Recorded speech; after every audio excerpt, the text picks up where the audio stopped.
सामीन हजरात, हमारे चैनल से जुड़ने के लिए यूट्यूब पर नईमुद्दीन नेटवर्क सब्सक्राइब करें, बेल आइकन दबाएं। अल्हम्दुलिल्लाह नहमदुहु व नुसल्ली व नुसल्लिमु अला रसूलिहिल करीम। अम्मा बाद फ़अऊज़ु बिल्लाहि मिनश शैतानिर रजीम। बिस्मिल्लाहिर रहमानिर रहीम। क़ाल अल्लाहु तआला फ़िल क़ुरानिल मजीद वल फ़ुरक़ानिल हमीद ज़ालिकल किताबु ला रैब फ़ीह। सदक़ल्लाहुल अज़ीम व सदक़ बल्लगना रसूलुहुन नबियुल अमीनुल करीम व नहनु अला ज़ालिका लमिनश शाहिदीन व शाकिरीन वल्हम्दुलिल्लाहि रब्बिल आलमीन। जब जहाँ में साहिब किरदार हो जाएंगे आप, जब जहाँ में साहिब किरदार हो जाएंगे आप, अहले बातिल के लिए तलवार हो जाएंगे आप। बेशक बेशक। जब जहाँ में साहिब किरदार हो जाएंगे आप, अहले बातिल के लिए तलवार हो जाएंगे आप। सारे आलम पर बहारों की तरह छा जाएंगे जब भी गहरी नींद से बेदार हो जाएंगे आप। और बिल यकीन तारीख अपने आप को दोहराएगी, जुल्म से जब बरसरे पैकार हो जाएंगे आप। आइए खुलूस व अक़ीदत के साथ बारगाह रिसालत में हदीय दुरूद पाक पेश करें। अल्लाहुम्मा सल्ली अला सय्यिदिना व शफ़ीना व नबीना मौलाना मुहम्मद व बारिक सल्लिम सलातुम व सलामन अलैका या रसूलल्लाह सल्लल्लाहु अलैहि वसल्लम। रात का तवील हिस्सा गुजर चुका, आपने अपनी बेदारी का सबूत दिया, जलसा भी कामयाबी की मंजिलों से दो चार हुआ, और आपने जिस कदर अपनी बेदारी का सबूत दिया है उतना ही आपका जलसा भी कामयाब हुआ है। मैं चंद बातें आपके गोशे समात में मुंतकिल कर दूं। कुरान पाक में अल्लाह ताला इरशाद फरमाता है, ज़ालिकल किताबु ला रैब फ़ीह, ये वो किताब है जिसमें शक व शुबहे की कोई गुंजाइश नहीं। ये कुरान पाक की इब्तदाई आयत है जिसको आप बार बार पढ़ते हैं मगर कभी आपने गौर नहीं किया। मैं आपको बता दूं, अल्लाह ताला ने तमाम अंबिया कराम को मोजज़ात से नवाजा, मगर अपने सरकार को मुजस्सम मोजज़ा बनाया, और सरकार का जो जिंदा मोजज़ा है वो कुरान अजीम है। सरकार का जो जिंदा मोजज़ा है वो कुरान अजीम है, जिस किताब में रब्बे कायनात ने इरशाद फरमाया, ज़ालिकल किताबु ला रैब फ़ीह। जब आप इसकी इब्तिदा करते हैं तो आप कहते हैं ये वो किताब है, आप पढ़ते हैं ये वो किताब है जिसमें शक व शुबहे की कोई गुंजाइश नहीं। ये अहले अरब की ज़ुबान में नाजिल हुआ था, आज उसे आप पढ़ते हैं, आप अरबी में आप पढ़ते हैं, मगर ये अहले अरब की ज़ुबान में नाजिल हुआ था। और ये वो मुक़द्दस कलाम है कि जिस ज़ुबान में ये कलाम नाजिल हुआ था उन्हें अपनी ज़ुबान पर बड़ा नाज था। सबे मुअल्लक़ात के शोरा में से एक शायर हैं रबिया इब्न काब असलमी रज़ियल्लाहु ताला अन्हु। आपको मालूम होना चाहिए कि अरब का एक बाज़ार लगता था जिसे बाज़ार उकाज़ के नाम से जाना जाता था। उस बाज़ार में सालाना एक मुशायरा होता था, जिस मुशायरे में जिस शायर का कलाम सबसे बेहतर होता था उसको काबा के दरवाजे पर आवेज़ा कर दिया जाता था, जो एक साल तक इस बात की अलामत होता था कि इससे बेहतर कोई कलाम नहीं, इससे बेहतर कोई कलाम नहीं, और न इससे बेहतर कोई शायर है जो इतना अच्छा शेर पेश कर सके। और जब उसका इंतखाब अबू जहल ने कुरान को का जवाब देने के लिए पेश किया, तो आपको मालूम होना चाहिए कि कुरान ही ने यह कहा था कि इन कुंतुम फी रैबी मिम्मा नज़्ज़लना अला अब्दिना फातू बिसूरतिन मिन मिस्लिही वदू शुहदाकुम मिन दुनिल्लाहि इन कुंतुम सादिकीन। अगर तुम कुरान को खुदा का कलाम नहीं मानते, कुरान को मोहम्मद रसूलुल्लाह की जानिब से बनाया हुआ कलाम कहते हो, तो कुरान जैसी कोई एक सूरत बनाकर पेश कर दो। इंतखाब किया अबू जहल ने, मैं बहुत मुख्तसर कर रहा हूँ अपनी गुफ्तगू, इंतखाब किया अबू जहल ने रबिया इब्न काब असलमी का, जो अरब के सबे मुअल्लक़ात के शोरा में से एक शायर थे, जिनका बेहतरीन कलाम काबतुल्लाह के दरवाजे पर आवेज़ा होकर इस बात की जमानत बन गया था कि अरब में इससे बड़ा कोई शायर नहीं है। और जो शायर होता है वो अपने अदब का और अपनी जुबान का सबसे बड़ा अदीब और सबसे बड़ा शायर हुआ करता है, जो अपनी जुबान की तर्जुमानी करता है, अपने अदब की तर्जुमानी करता है। ऐसे शायर का इंतखाब किया, और इस शायर ने कुरान पाक की बहुत ही मुख्तसर आयत करीमा का इंतखाब किया, इन्ना आतैना कल कौसर फसल्लि लिरब्बिका वनहर इन्न शानियका हुवल अब्तर। इसी आयत करीमा का, इसी सूरत का इंतखाब किया, और एक महीना नहीं कई महीने गुजार दिए कि हम कुरान की इस आयत करीमा के मिस्ल, इस सूरत के मिस्ल कोई सूरत बना दे। मगर जितनी बार उसका मवाजना किया तो उन्हें यह लगा कि मैंने कुरान जैसा कलाम नहीं कहा। और आखिर में जब आजिज हो गए तो उन्होंने उसके आखिर में एक जुमले का इजाफा किया और उस इजाफा करने के बाद उसको काबा के दरवाजे पे लटकाया। आपने लिखा था इन्ना आतेना कल कौसर फसल्लि लिरब्बिका वनहर इन्न शानियका हुवल अब्तर। ये कुरान इंसान का कलाम नहीं बल्कि खुदा का कलाम है। आपने आखिर में जो जुमला इजाफा किया था मा हाजा कलाम अल बशर, महाजा कलाम अल बशर, ये इंसान का कलाम नहीं बल्कि खुदा का कलाम है। अबू जहल ने कहा कि तुमको तो कुरान का जवाब देने के लिए मैंने रखा था और इतने दिनों तक तुमने मेहनत और मशक्कत की और कुरान के एजाज का एतराफ़ कर लिया। कहा अब तो मैंने कुरान को भी मान लिया है और साहिब कुरान को भी मान लिया है, मैंने कलमा पढ़ लिया ला इलाहा इल्लल्लाह मुहम्मद रसूलुल्लाह। मैं आपसे अर्ज करना चाहता हूँ मुसलमानों, ये अजीम और मुकद्दस किताब आज हमारे घरों में पाई जाती है, जिसका एजाज ये है कि जिसका एजाज ये है कि आपको पाकीज़गी अता करती है, रूहानी बालिदगी अता करती है, आपको अल्लाह की मार्फत अता करती है, उसका कुर्ब अता करती है। और यही वो मुकद्दस किताब है जिस किताब से हमारे बड़े बड़े उलमाए कराम ने, बड़े बड़े दानिशवरों ने इल्मुल मवाक़ीत का इस्तखराज किया, इल्म तफसीर का इस्तखराज किया, इल्म नहव का इस्तखराज किया, इल्म सर्फ का इस्तखराज किया, इल्म नुजूम का इस्तखराज किया, इल्म उरूज का इस्तखराज किया, इल्मुल मवाक़ीत का इस्तखराज किया। बहुत सारे उलूम का इस्तखराज इसी कुरान मुकद्दस से किया। अब्दुल्लाह इब्न अब्बास जो सैयदुल मुफस्सिरीन कहे जाते हैं, आप फरमाते हैं अपने एक कलाम में कि लौ ज़ाइक़ाल बैरी लवजदतहु फी किताबिल्लाह, कि अगर मेरी ऊँट की नकेल भी खो जाए तो मैं उसे कुरान से तलाश कर लेता हूँ।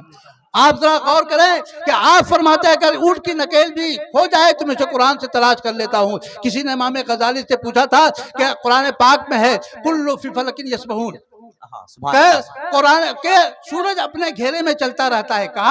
कहा कि इसकी तो एक चाल बताई गई है, कहा कि एक ही सबसे कुरान इसके चलने की, सूरज के चलने की रफ्तार बताई गई है, दूसरी तरफ से नहीं बताई गई। आपने कहा कि इसे उल्टा पढ़ लो तुम्हें समझ में आ जाएगा। कहा आप इसको पढ़ेंगे जब उल्टा तो फिर वही जुमला होगा कुल्लु फी फलकिन यस्बहून, कि ये सूरज अपने घेरे में चलता रहता है। कुरान का एजाज ये है कि इसको जिस कदर गहराई से देखोगे यह आपके दिल में उतरता चला जाएगा। आज ये पाकीज़ा किताब हमारे घरों में है, हमारे बुजुर्ग, हमारे नौजवान इस किताब को पढ़ने की भी कोशिश नहीं करते।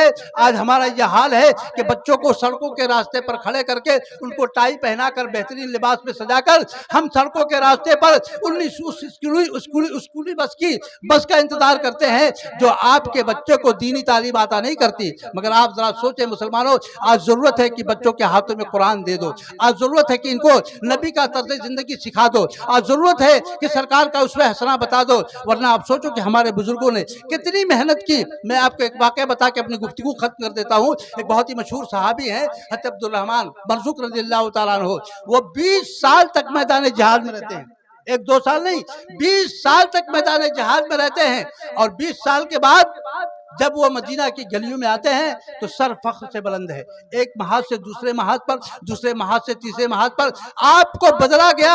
और बदलते बदलते इतने महाज बदले कि आपने 20 साल मैदान जंग में गुजार दिए। और जब बंदे वापस लौटे तो गाजी बनकर लौटे। जाते वक्त अपनी बीवी को 30,000 दिरहम दिया था, 30,000 दिरहम दिया था। और 30,000 दिरहम देने के बाद जब वापस आए ना तो मदीने की गलियों में बड़ी शान से आ रहे हैं। हाथ में नेजा है, तलवार म्यान में लटक रही है, तुर्किश आपके कंधे पे है और बड़े फख्र से आ रहे हैं कि मैं मुजाहिद हूँ, इस्लाम की तहफ़्फ़ुज़ व बका के लिए मैंने राह जिहाद में 20 साल गुजारे हैं। जब घर के दरवाजे पे आए और दाखिल होने का इरादा किया तो खड़े नौजवान ने आपका बाजू पकड़ लिया और कहा कि आप मेरे घर में बगैर मेरी इजाज़त के कैसे दाखिल होते हैं, आप कैसे दाखिल हो सकते हैं। आपने उसका बाजू झटक दिया, क्योंकि आप तो मुजाहिद थे ही, बाजू झटक दिया और कहा कि तुम मुझे रोकने वाले कौन होते हो।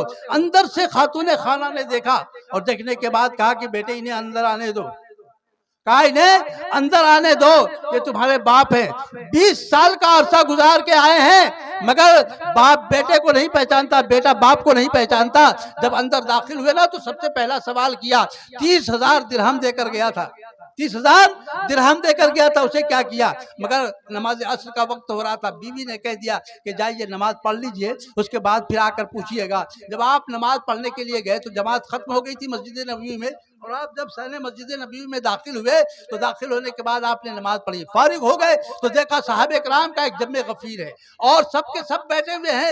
एक नौजवान बड़ी रवानी के साथ हदीस पाक बयान कर रहा है, बड़ी रवानी के साथ हदीस पाक बयान कर रहा है। आपने लोगों से पूछा कि ये कौन नौजवान है, लोगों ने बताया कि अब्दुल रहमान मरज़ूक के साहबजादे रबियतुर राय हैं, जो मदीना के 7 मशहूर मुहद्दिसीन में से एक मुहद्दिस हैं। जब आपको ये मालूम हो कि ये मेरा ही बेटा है, ये मेरा ही बेटा है, तो सर फख्र से ऊंचा हो गया। घर आए तो बीवी ने कहा हिसाब ले लो, कहा मुझे हिसाब की जरूरत नहीं है, मैंने देख लिया है कि तुमने 30,000 दिरहम को कहाँ खर्च किया है, तुमने मेरे बेटे को सरकार की सुन्नतें अता कर दी है, उसको अल्लाह के रसूल का उसमें जिंदगी अता कर दिया है। ये वो लोग थे जिन्होंने इस्लाम को इतनी कुर्बानियों तक पहुंचाया है। आज जरूरत है, मैं आपको एक वाकया बता दूं जी, हम इसी रूस की सरजमीन पर, जो रूस आज बिखरा हुआ है, जिसमें बहुत सारी इस्लामी सल्तनतें उभर कर सामने आई हैं, इस रूस ने कुरान पर पाबंदी आयद कर दी थी, कुरान पर मस्जिदों में ताले लगा दिए थे। मैं एक सयाह अपने सफर का वाकया लिखता है और कहता है कि मैं एक महल्ले में गया और जाने के बाद मैंने कहा कि जरा मस्जिद का दरवाजा खोल दो, तो एक शख्स ने चाबी तो ला कर दे दी, मगर मस्जिद का दरवाजा उसने नहीं खोला। कहा मैंने खोला दरवाजा खोलने के बाद वजू किया और तन्हा ही मैंने अजान पढ़ी। वो सोचने लगे कि अब तो इसकी जान पर बनाएगी, क्योंकि वहां की पुलिस इस बात की इजाजत ही नहीं देती थी कि मस्जिदों में अजान दी जाए, मस्जिदों में अजान दी जाए। आप जरा गौर करें, मैं आपको बताना चाहता हूं, और आपको ये सोचने की भी जरूरत है। उसने कहा कि मैंने तन्हा अजान पढ़ी और तन्हा ही नमाज पढ़ा, क्योंकि इंतजार करने के बाद भी कोई नमाज पढ़ने के लिए नहीं आया, सब खौफजदा थे, नमाज पढ़ने के लिए कोई नहीं आया। कहा कि मैं एक घर में दाखिल हुआ, मैंने कहा जरा कुरान पाक दे दो, मैं तिलावत करना चाहता हूँ। कहा कि कुरान का एक वर्क भी हमारे पास नहीं है, कुरान का एक वर्क भी हमारे पास नहीं है। एक नौजवान बच्चे को लाया, कहा कि अगर आपको कुरान सुनना है तो सुना देगा, कहा अगर कुरान सुनना है तो सुना देगा। वहां पर हर घर में हर बच्चा हाफिज कुरान था, हर घर में हर बच्चा हाफिज कुरान था। वो कहता है कि मैं हैरत में पड़ गया कि कुरान के लिए रब्बे कायनात ने फरमाया नहनु नज़्ज़लना ज़िक्रा व इन्ना लहू लहाफ़िज़ून, हमने कुरान को नाजिल किया है, उसकी हिफाजत के जिम्मेदार भी हम ही हैं। तो कुरान की हिफाजत रब्बे कायनात ने की है। ये वो अजीम और मुक़द्दस किताब है, जो किताब आज के आपके घरों में पाई जाती है, मगर न माँ तिलावत करती है, न बाप तिलावत करता है, न बेटा तिलावत करता है, न बच्चे तिलावत करते हैं। जो किताब आपकी जिंदगी तब्दील करके रख दे, जो आपको सहाराए हिदायत पर गामजन फरमा दे, जो आपको रब की मार्फत अता कर दे, उस किताब का यह हाल है कि दर्स कुरान अगर हमने न भुलाया होता, ये जमाना न जमाने ने दिखाया होता। चाट ली तुमने कुतुब फलसफे इंग्लिश की, हाथ भूले से जो कुरान को लगाया होता। इसलिए असली तालीम भी जरूरी है, मगर मेरे आका ने फरमाया उतलुबुल इल्म मिनल महदी इलल लहद, माँ की गोद से लेकर कब्र में जाने तक इल्म दीन पढ़ो और सीखो। आप सोचे, मेरे आका फरमाते उस जमाने में जब चीन का इतना लंबा सफर था, मेरे आका फरमाते उतलुबुल इल्म वलो कान बिस्सीन, इल्म दीन पढ़ो, अगरचे तुम्हें इल्म दीन सीखने के लिए चीन का सफर क्यों न करना पड़े। आप सोचे मुसलमानों, आज इल्म दीन सीखना बड़ा आसान है, मगर हमारे लोग अपने बच्चों को अंग्रेजी तो पढ़ा देते हैं, इंग्लिश मीडियम स्कूल में तो दाखिल कर देते हैं, मगर उनके हाथों में कुरान नहीं देते। जो कौमें अपने तशख़्ख़ुस को खुद बर्बाद करने पर आमादा हो, उन कौमों को बचाना बड़ा मुश्किल होता है। इसलिए बेदारी पैदा करो अपने अंदर कि आप जब अल्लाह का मुनादी आवाज़ दे आपको और हय्या अला सलात की सदा आए तो मस्जिदों का रुख करो, इसे आबाद करो। कामयाबी यहाँ भी मिलेगी और मरने के बाद भी मिलेगी। सुबह उठो, कुरान मुक़द्दस की तिलावत करो, आपकी रूह पाकीज़ा हो जाएगी। अल्लाह के रसूल की सुन्नतों को अपनाओ, यहाँ भी जिंदा रहोगे और मरने के बाद भी जिंदा रहोगे। अल्लाह ताला सरवर कायनात सल्लल्लाहु अलैहि वसल्लम की उस फैसला पर चलने और अमल करने की तौफीक अता फरमाए। व आखिरु दावाना अल्हम्दुलिल्लाहि रब्बिल आलमीन। अस्सलामु अलैकुम।